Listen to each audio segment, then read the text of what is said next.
Only two episodes today, people. That's life, you know. People at this time of year, they're coming and they're going. And Fred is going to be on a trip the next couple of weeks. So we have no Fred for 2 weeks. Okay, people, I know you're deeply disappointed. You should be. And he's promised to return. So that's the best part of that phrase. Hey, but me, the musicaholic that I am as well, uh, I've been finding a lot of music lately thanks to YouTube. It's like, if it gets in your algorithm, it starts pouring out. And I have to admit, I just told Fred, like for every 9 bands I'm checking out, there's maybe just one I'll like. So it does take some wading through. But you can have some real finds. And so today I want to share my third category of finds. I've already shared with you my hard rock finds for the Van Halen deficient. And I shared the prog rock finds. I've got a lot more coming. And so today, just to be wildly different, these are Japanese musicians. And I say Japanese musicians because each of them kind of has their own category. You're going to see. Like this first one, I'm going to do 5 altogether, in case you were worried, and I'll go through them pretty quickly. Screen share the first one on my media player. This was a great find. Her name is Kaori Kobayashi. And she plays the saxophone, as you can see from that album cover for Precious. I downloaded these 2 albums because they were her most intense albums. I feel like I've talked about her before. But if you're interested in good jazz, saxophone, not that smooth jazz stuff, but real jazz, Kaori Kobayashi, these 2 albums, Golden Best, which are the best of her first 3 albums, and Precious, fantastic jazz rock. I would equate it to one of my favorite jazz rockers, the Jeff Lorber fusion. And if you haven't heard of the Jeff Lorber fusion, you must check them out because they're just like Kaori here. The music is so tight and varied and interesting. It's good for active listening. This is not just background music. Okay, Kaori Kobayashi. All right, we'll move on to the next artist. Back to my list here. And alphabetically, it's going to be Nini Music. I'm not sure that's her real last name, but let me get to Nini Music here. This is an unusual find. Get down to the ends. Get down there. Going down, one more. All right, Nini Music. Okay, so she's an interesting case. She plays traditional Japanese instruments like the koto, and but she's paired it up with heavy metal. Wow. So these songs are a combination of folk and heavy metal.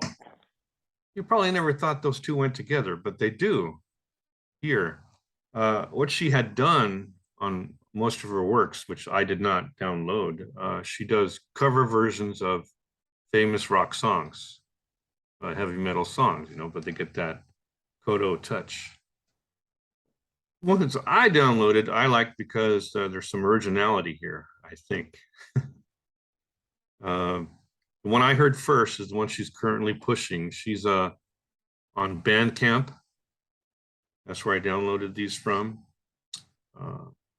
And very reasonably priced, only $1 each album. Very nice, very nice. Great way to get introduced. And the song was called Longma. Only 2 minutes and 44 seconds, but it's just a dynamic combination of koto and heavy metal. Just, you'd be amazed how it works together. So that was so good. I downloaded the album. It's called Legends. Maybe some of these songs are not, by her. Maybe she does none of them. I don't know. But they're good. So that was so good. I downloaded another one. She doesn't have a lot of albums really per se. These are more like EPs, right? If you look carefully, It's only 5 songs, so it's no more than 20 minutes, probably less. The same thing is true for Rise Up. That was the EP she came out with last year. And it's just as good.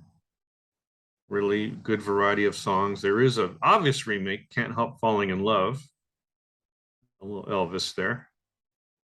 And I was searching for songs in her catalog that wouldn't be something I would just know when she's just remaking it, because to me that can be, kind of boring. And there was this one song, almost as dynamic as Long Ma. It's a really good song called Bad Apple, and that was a single. Really, most of what you can download are singles. So Bad Apple is the one I would recommend. Nini Music, what a musical discovery. She is like no one else I can think of. I'd say if you like folk, you like heavy metal, make a sandwich, okay? That's Nini Music. All right. Back on the list. Next up, Osamu Kitajima. Kitajima. So that's going to be under O, not far away. Thank goodness. Osamu. There he is. And this is kind of another artist who's kind of eclectic in a different way. These are really new age albums. They got some jazz flavor. And these two in particular, well, I got the one that I was introduced to on YouTube was called The Source. And the reason I got introduced to it is because I had been listening to Dorothy Ashby's harp playing, and she plays harp on Heaven Sent, first song on The Source. So that was my introduction, and I started listening through, and oh, this is all good. So I started listening to the other albums, and they were not like this at all. This album is really an anomaly because this one has more, it's more dynamic than the other. The others are more like new age, that drony background music type stuff. But these two albums come to the fore. The album that came after, that's pretty typical. The album that comes after a great album is going to be similar. It's called FM Shrine. And there were 2 songs in that album that felt like they were from The Source. And so me wanting to be able to make a CDR, all this fits on one CDR. So I'm so happy I have a great CDR of Osamu Kitajima doing some really interesting new age, bordering into jazz with some great musicians. So I highly recommend these 2 albums. Okay, that's Osamu. All right, sliding down to the 4th artist already. I think I'm going briskly, that's good, is Taeko Ohnuki. Taeko Ohnuki, okay. It's gonna be down on the T's. A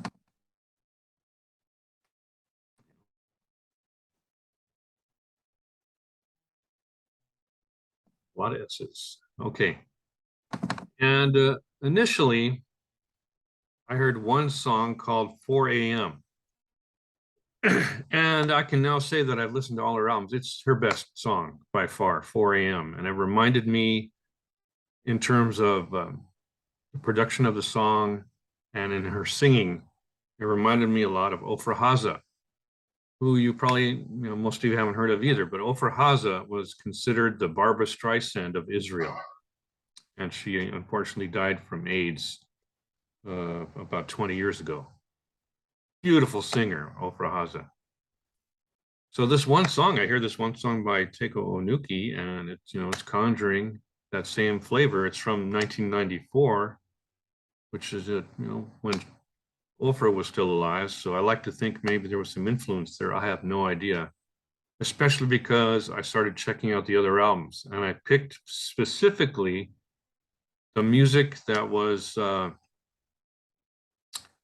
interesting in terms of its production, just like 4 a.m. When I mean interesting, I mean that there's a lot of care in having little nuances in the song that make it more interesting. It's not just straight pop.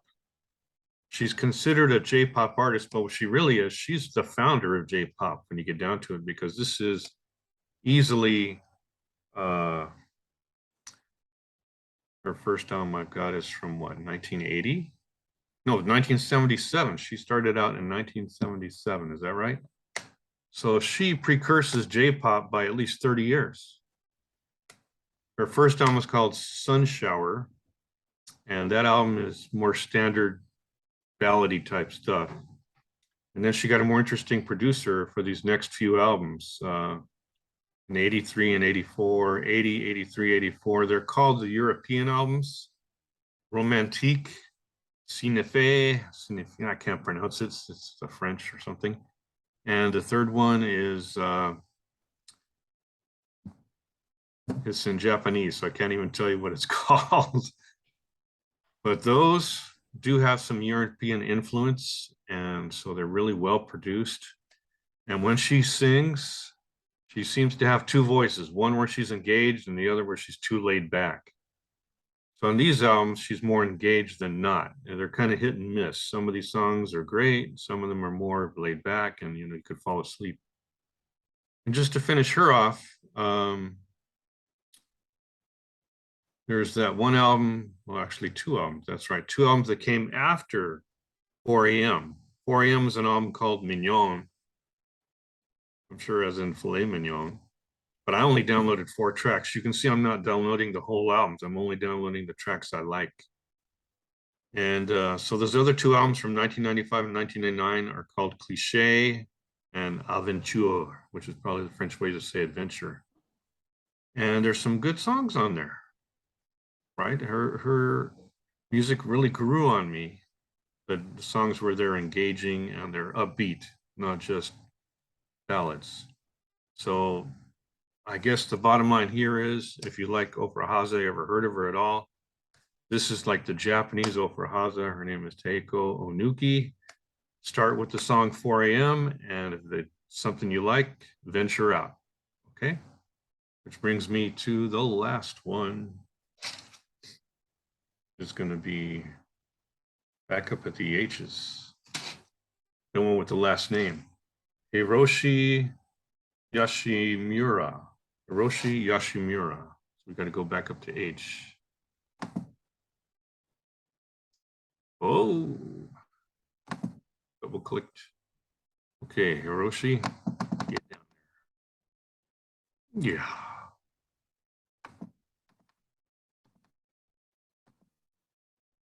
Hiroshi, there he is. And strangely enough, this artist, Hiroshi Yashiura, kind of a similar bag of new age music, but the other albums are too upbeat. Here, his best albums are the ones that are the most sparse. And the one that turned me on to him was this one called Soundscape 1 Surround. It is definitely his most sparse album, the most gentle sound, synthesizer sounds, but not droning synthesizer. This is interesting. And you can look at the links there. There's an 11-minute one and a 10-minute one, a 6-minute one. So these usually have really great links. So I really enjoyed and can recommend very highly Surround. If you want something tranquil, this is just lovely. And it's not boring, not for a second. So I looked into the rest of his catalog and it was more upbeat. And the only one that came in the same ballpark was this one called Wet Land.